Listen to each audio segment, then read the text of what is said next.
Ils ont aidé et moi-même j'ai contribué aussi pour mes militants qui partaient, ne serait-ce que pour leur donner de l'argent pour leur séjour. Et donc on a arrangé pour les envoyer. Madame Diallo a subi des sévices graves et il y a un moment là-bas, elle avait peur de rester chez elle. Les premiers jours, elle était comme nous-mêmes, parce que comme je l'ai dit le matin, nous-mêmes on changeait de résidence toutes les nuits. Pendant au moins une semaine, on ne dormait pas chez nous. Et je suis sûr que mes autres collègues faisaient la même chose. Nous avions peur d'être traqués par ceux auxquels nous avons échappé miraculeusement au stade. Ils nous reviennent nous attaquer à domicile. Et donc, Mme Diallo a été sérieusement éprouvée. Et je confirme tout ce qu'elle a dit. Et jusqu'à présent, malheureusement, nous avons essayé. Ici, ils n'ont pas pu opérer parce que c'est un truc, il faut un neurochirurgien. Et je crois que ce serait très important que cela soit pris en compte. Et comme je l'ai dit ce matin, mon appel à ce tribunal, c'est au-delà des décisions que le tribunal pourra prendre.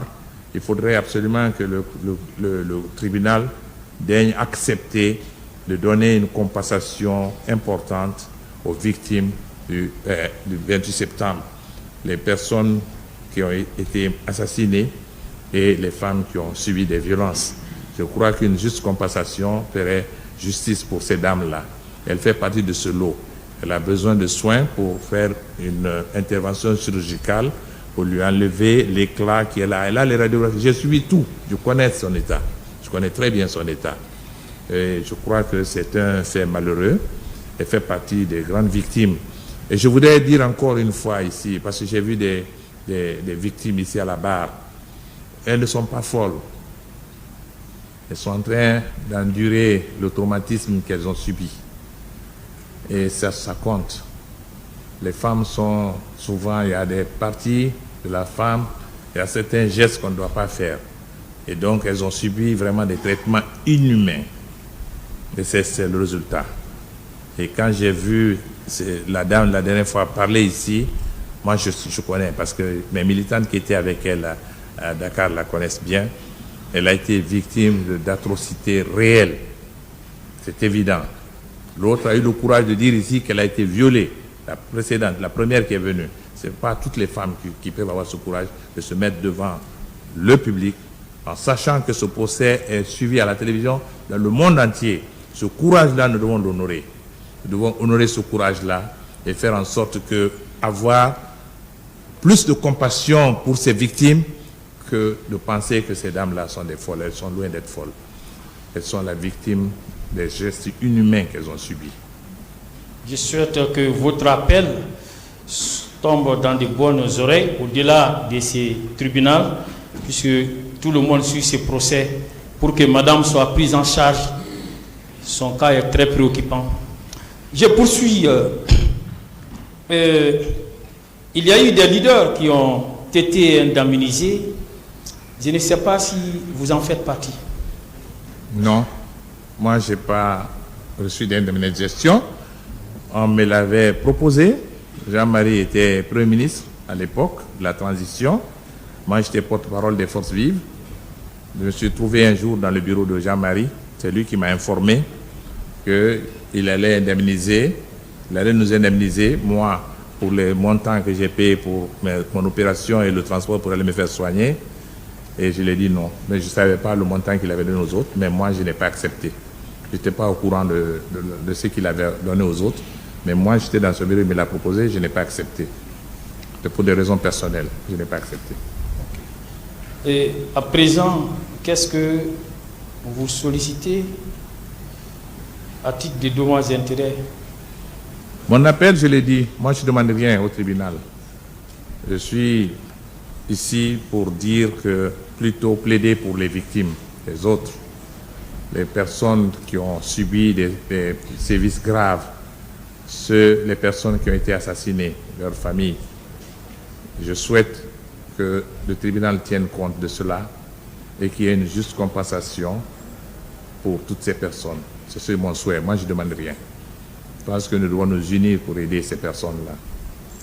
Merci, Monsieur le Premier ministre. Merci, Monsieur le Président. J'en étais. Bon, encore une fois de plus, faites un effort, Monsieur Fall. Ce micro-là. Parlez dans le micro. Je ne sais pas si ce sont les micros ou bien c'est vous. Je vous remercie, Monsieur le Président. Bon, je vais mettre là.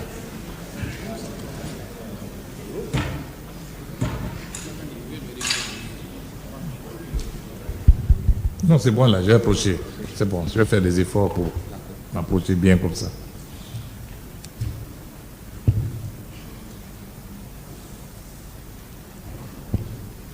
Je vous remercie, Monsieur le Président.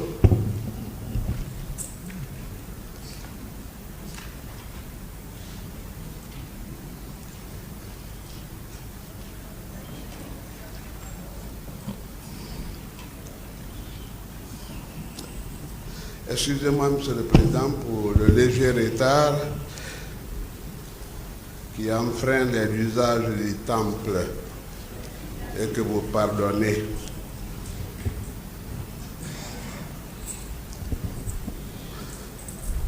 Monsieur Fall, Oui, net. on ne sait plus quelle attribution vous donnez. Premier ministre, diplomate. Sincèrement,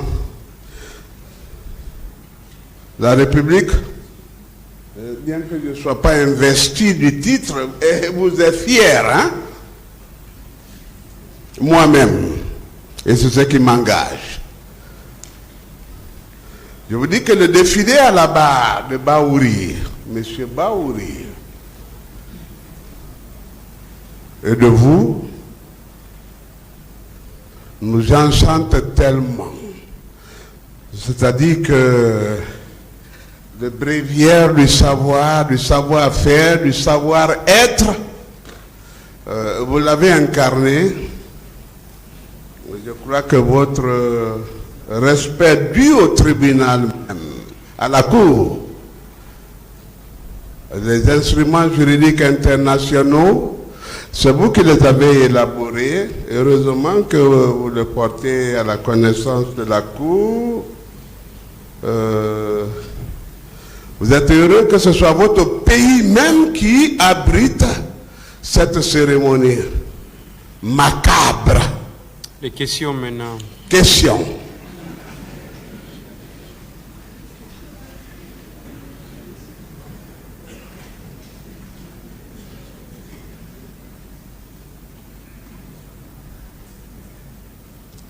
Vous confirmez, nous sommes en train de rechercher nos bulletins,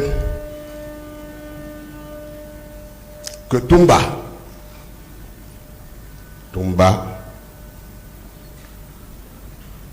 a bel et bien été votre sauveur. Je le dis depuis ce matin.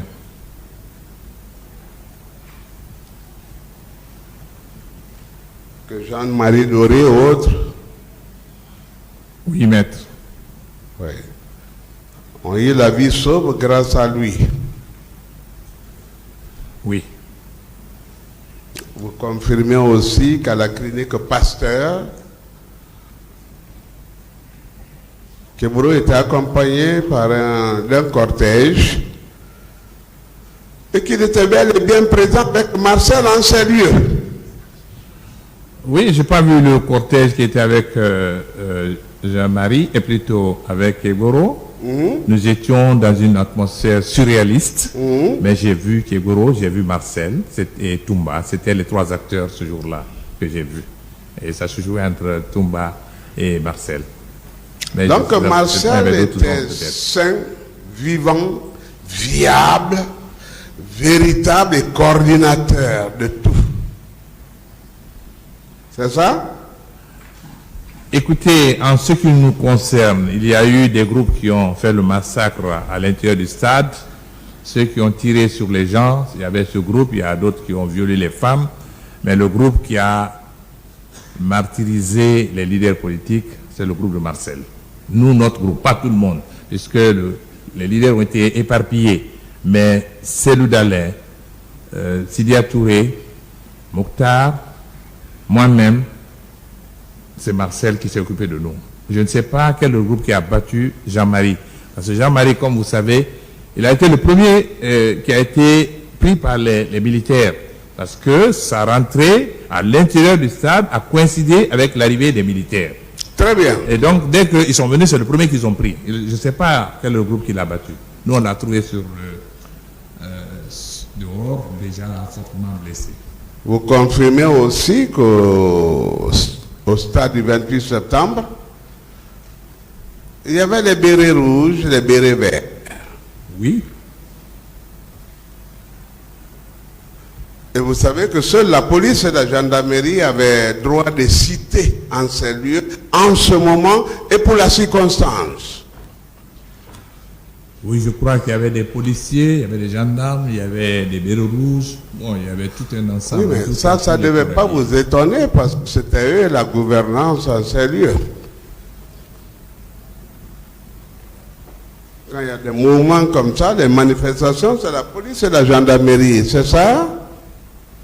Oui, normalement, mais pas pour... La police n'est pas dédiée pour aller faire des représailles contre des gens qui sont dans un enclos, qui sont là pacifiquement, que la police vienne les brutaliser, ni la gendarmerie, c'est pas leur devoir ça. Leur devoir c'était au contraire de venir assurer notre sécurité, mais ils ont participé aux représailles, et les gendarmes et les policiers, ceux qui étaient venus. Vous avez vu des photos où on voit des gendarmes arrêtés, forçant des femmes à se déshabiller, des photos ont circulé ici, il y avait beaucoup de photos ici, après le 28 septembre. Moi-même j'avais une bonne collection, très mauvais souvenirs.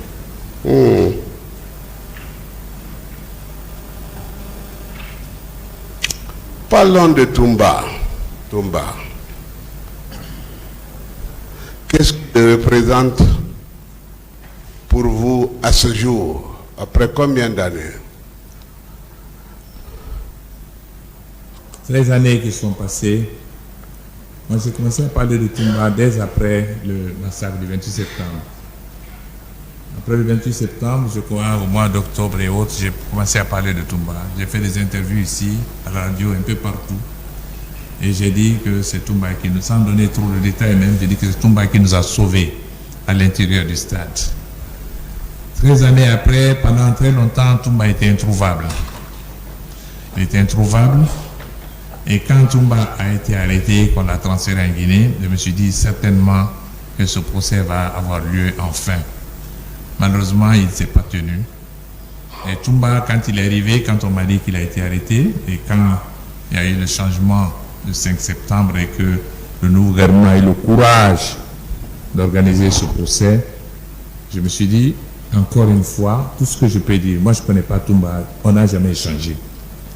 Je ne le connais pas. Mais ce qui est sûr, c'est lui qui nous a sauvé la vie. Et c'est tout ce que je peux dire de Toumba. Et c'est cette image-là que je garde de lui. Mais je ne sais pas pourquoi Toumba est venu au stade, ça je ne peux pas le dire. Mais tout ce que je peux dire, de sa rentrée jusqu'au moment où il nous a déposé à la gendarmerie, les actes qu'il a posés, nous considérons, ce n'est pas moi seul qui le dis, mes compagnons d'infortune le disent.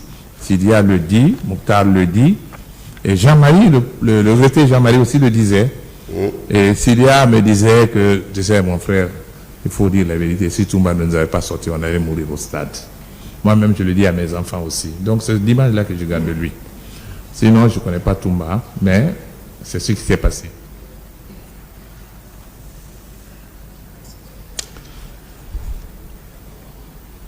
Très fier de ce témoignage parce que quand il provient de gens comme vous, comme M. Baouri, de victimes d'ailleurs, parce que vos militants ont péri, certains souffrent encore par leur manque de traitement, d'extraction, celles qui viennent de quitter. Alors, quand vous disculpez Toumba, je vous crois. Et de ceux qui sont mécontents, ils vous croient.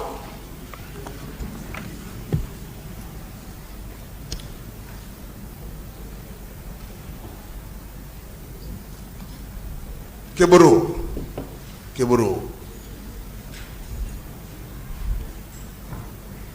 N'est-ce pas la cheville ouvrière de ce massacre?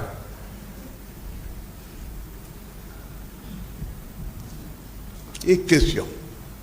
Non, je ne peux pas le confirmer. Je ne peux pas dire que Tchegourou est la cheville ouvrière de ce massacre, parce que personnellement, je ne l'ai pas vu faire des choses dans ce sens. Comme je l'ai dit, je l'ai vu à plusieurs étapes de cette grande journée, la journée la plus longue. Je l'ai vu du matin jusqu'au soir au moins 4 ou 5 fois, mais je ne l'ai pas vu commettre de crimes ni donner des ordres pour commettre des crimes. Et je voudrais encore revenir sur mon introduction. J'ai dit que je suis devant ce tribunal criminel. Ce n'est ni pour accuser quelqu'un, ni pour disculper quelqu'un. Je donne les faits au tribunal d'apprécier. Tchegourou est-il, oui ou non, un chef de guerre? Il n'y avait pas la guerre. Il est certainement, il a le grade, il avait des grades qui lui permettaient de diriger son secrétariat d'État, mais on n'était pas un État de guerre. Il avait des hommes sous son commandement, ça c'est exact. Est-ce que vous avez besoin d'avoir de lui une arme pour dire qu'il n'a pas abattu quelqu'un?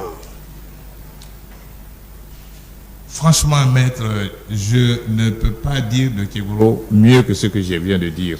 Est-ce qu'il avait besoin d'avoir un fusil pour que vous vous assuriez qu'il a tué ou fait tuer quelqu'un?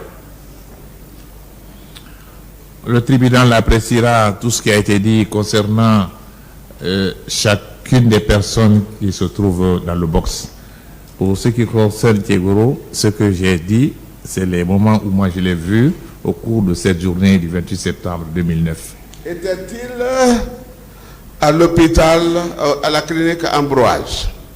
Oui, il y était, je l'ai vu. Dans quelles circonstances, de temps, de lieu, ces agissements?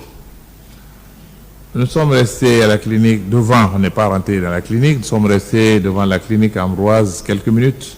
C'est allé très vite. Le temps que Marcel se pose, il y a eu tiraillement entre lui et Wakar Yakité.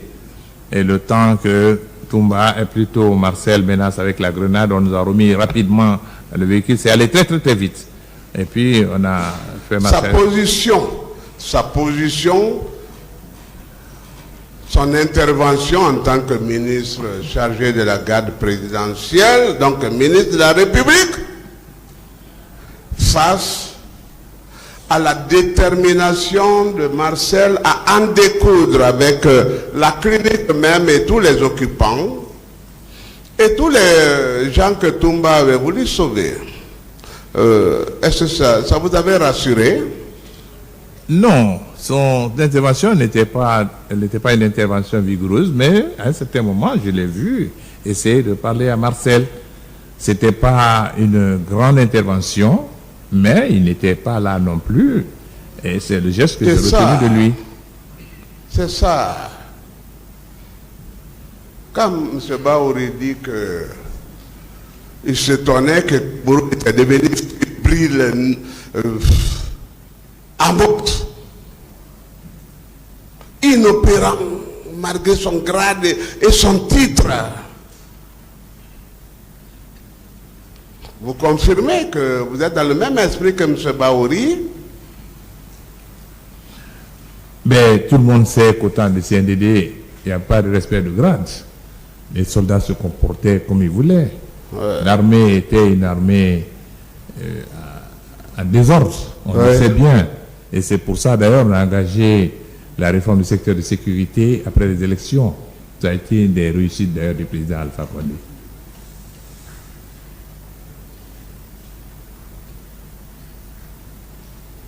Très bien.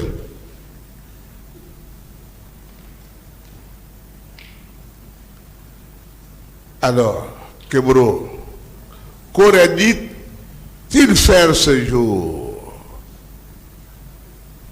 face à cette menace d'insubordonnés qui dans l'exécution de ce qu'il voulait faire devait coûter la vie à des innocentes personnes venues avant même cet événement?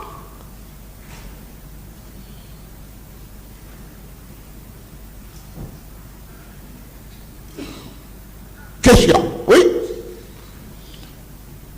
Je n'ai pas compris la question. Qu'est-ce qu'il devait faire, lui, en ce moment-là, et dans ces circonstances-là, face à la menace et à la gravité de l'événement, le désastre qui devait être causé.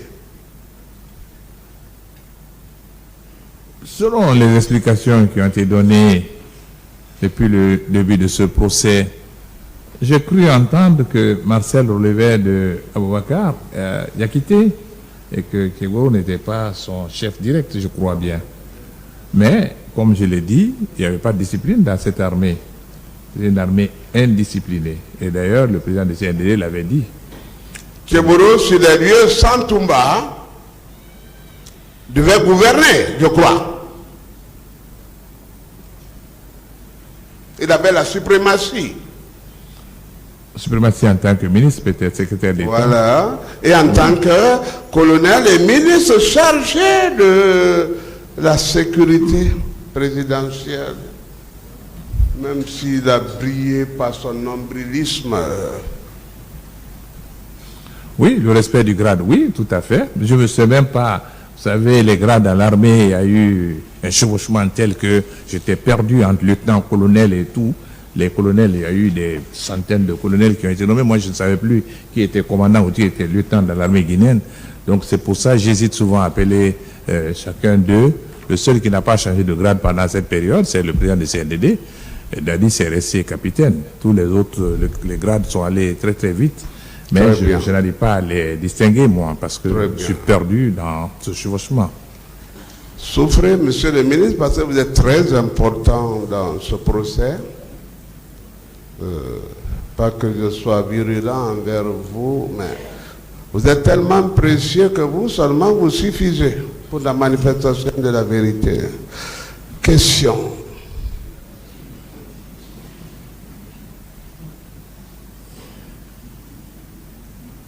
Le stade du 28 septembre, vous l'avez décrit. Le confrère qui vous a appelé n'était pas encore né. Vous avez dit que sa capacité, c'était tout le Grand Conakry qui était invité chaque fois qu'il y avait des cérémonies, c'est ça? C'est correct. Ouais. Absolument. Oui.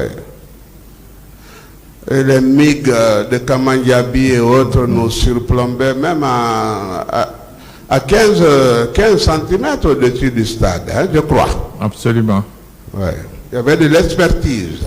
Oui. Oui.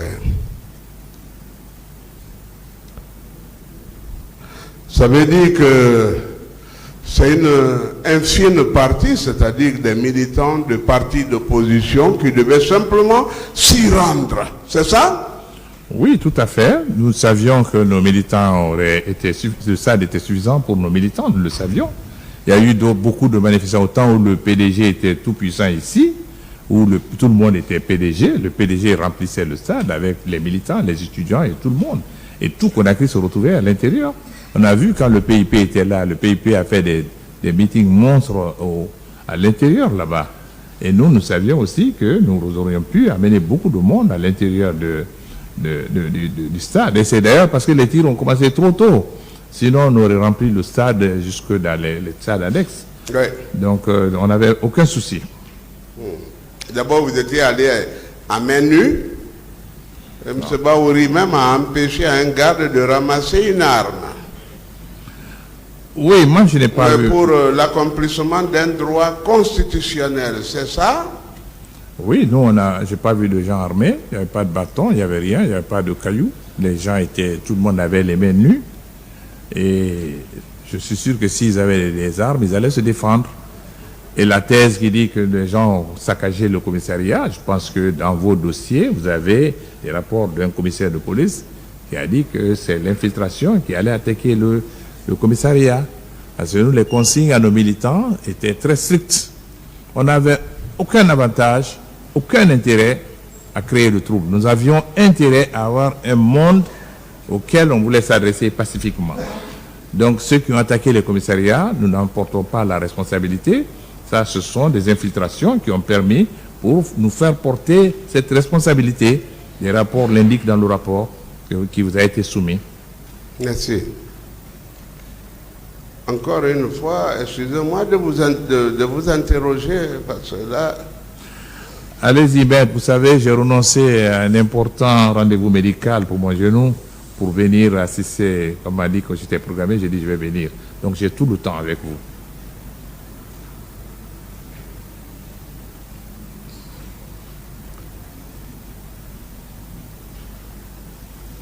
Avec votre permission. Je vous en prie.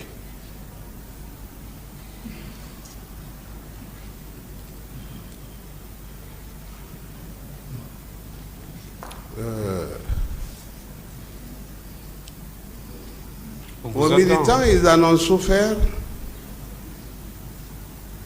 Pardon? Vos militants, Oui. ils en ont souffert. Oui, du massacre du 28 septembre. Oui. Nous avons dénombré au sein de mon parti plusieurs femmes qui ont été touchées, beaucoup même. Parce que, comme je Non, l'ai je ne dit... vous demande pas de me donner leur nom. Non, je ne donnerai bon. pas. Je ne donnerai pas. Je respecte leur désir, leur décision, et je le respecte vraiment. Et ce n'est pas seulement dans mon parti.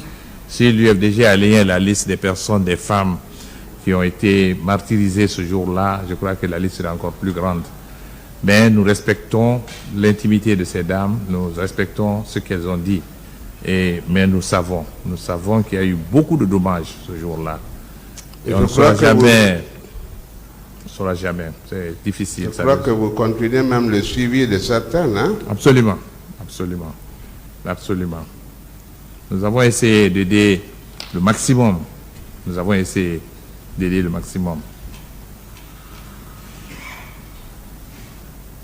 Vous tenez qui pour responsable? Le tribunal a écouté tout le monde. Je laisse le tribunal. Je ne voudrais vraiment pas parler à la place du tribunal. Le tribunal, je fais confiance à la sagesse de ce tribunal.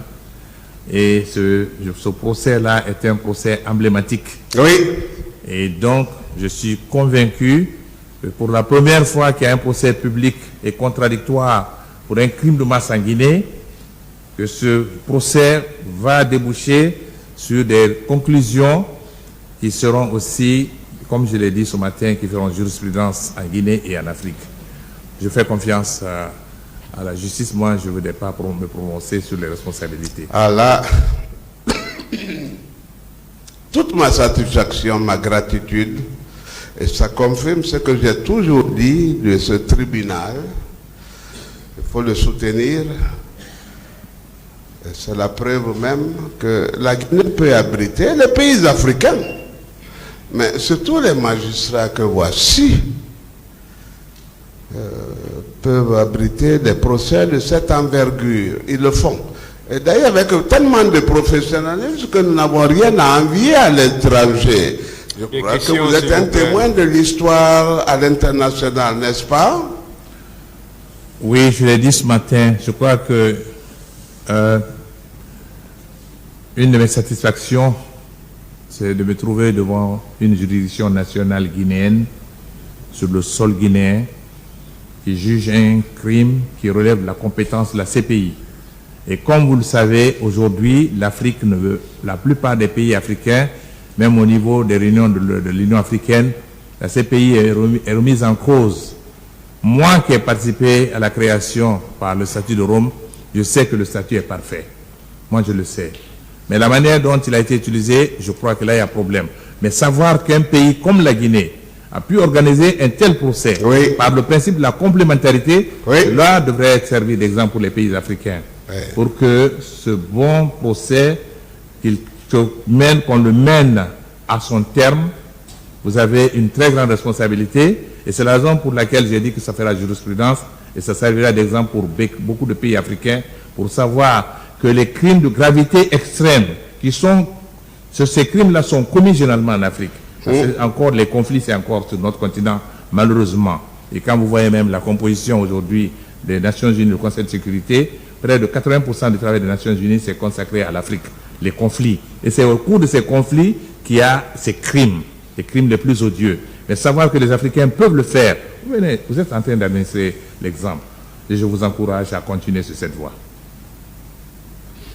On aurait même pu vous arrêter dès que la première confirmation donnée, mais on aimerait tellement vous entendre parce que, sincèrement, hein, c'est un bréviaire du savoir. que notre pays